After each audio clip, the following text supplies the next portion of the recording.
Learning Outcome 2.6. Determine the impulse response of a continuous system given the input-output differential equation.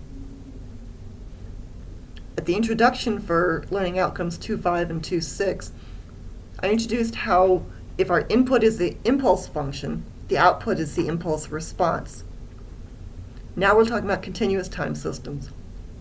The most common form of a continuous time system input-output equation is going to be a differential equation. Here's an example. You had a whole course on these. You should be experts by now. You learned many different methods in that class as to how to solve these differential equations. The one I particularly want you to remember is the time domain method with homogeneous and particular solution. Homogeneous is where the right-hand side, the forcing function, is 0. The particular is looking at the right-hand side, which we call the forcing function, f.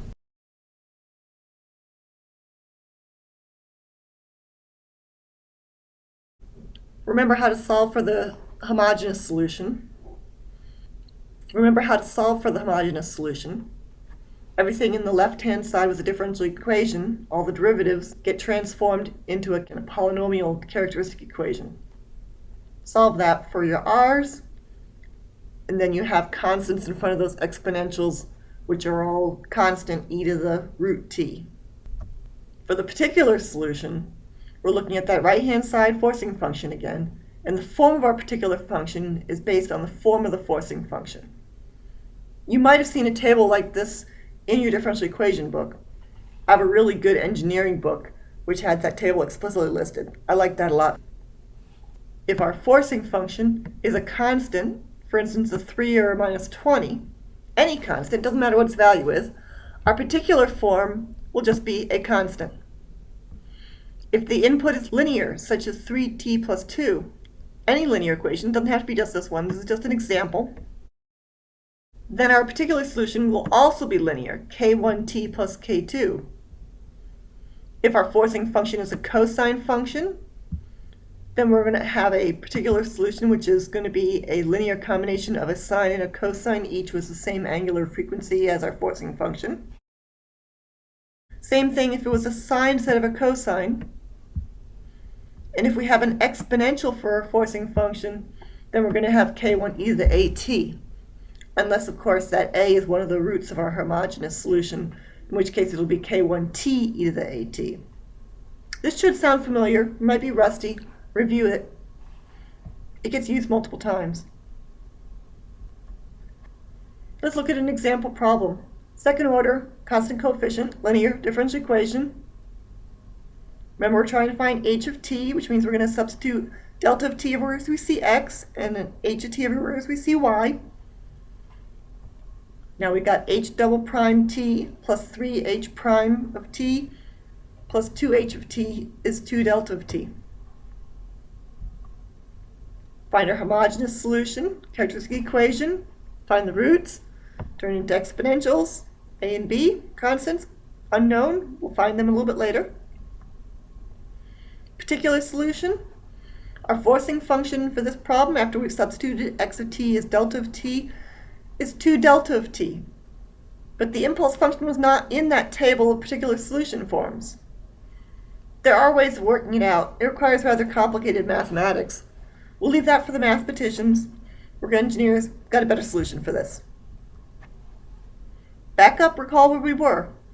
Our system was an input x, output y. The impulse response is the response of the system when our input is delta. Also recall what we know about our delta function. It's the derivative of our unit step. And our unit step is a constant for time greater than 0. Constants were in that particular form solution table. If you put the input of a unit step into our system, the output is going to be a unit step response. Same name, same wording. An impulse response is a response to an impulse. A step response is the response to a unit step. So let's work with that. Back to our example. This is where we were before. But we don't want to do the impulse response. Instead, let's find our step response.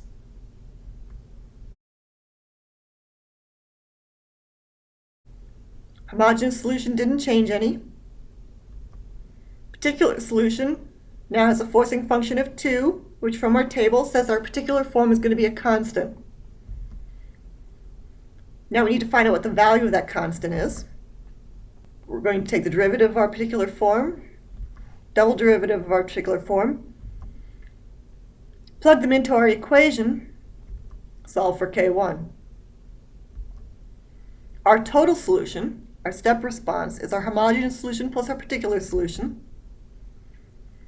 Therefore, our step response will be a e to the minus t plus b e to the minus 2t plus K1. K1 is 1. We find those constants of a and b based on the initial conditions. Recall back a little ways, we had that initial rest condition which we used to find our impulse response for the discrete system represented by a difference equation. We use that same idea. Our step response at time 0 is going to be 0 because nothing's ever gone in before. The derivative of it, based on some smoothness conditions, is also going to be 0. So now we're going to find our a and b, take our step response, take its value at 0, take the derivative of our step response, and its value is at 0. You can do the algebra. Pause the video and solve for a and b.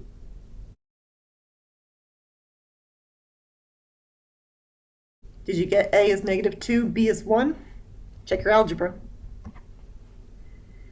Back to our problem at hand. We have our step response. We know our a, b, and our K1 value now. Plug them all in. And remember that this solution is only valid for t greater than or equal to 0. Your solution is not correct if you do not include that information. Okay, we're almost there.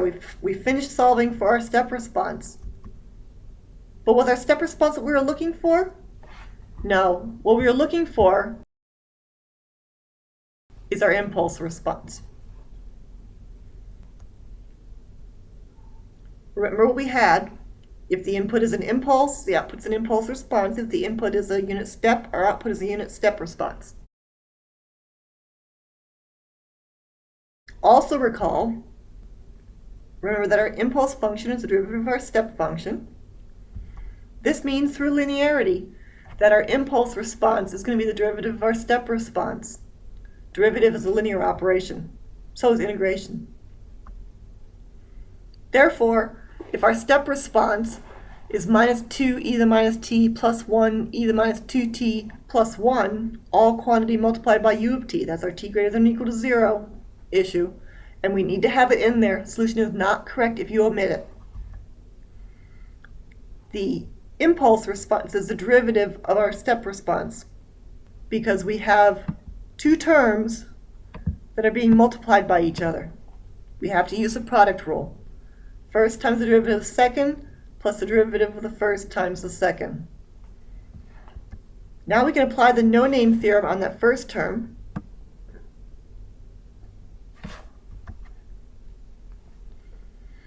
And our h of t, we sub into 0. Those coefficients just happen to turn out to be 0. Quite often, that term will drop to 0, but not always. You have to calculate it or you do not get credit for your problem.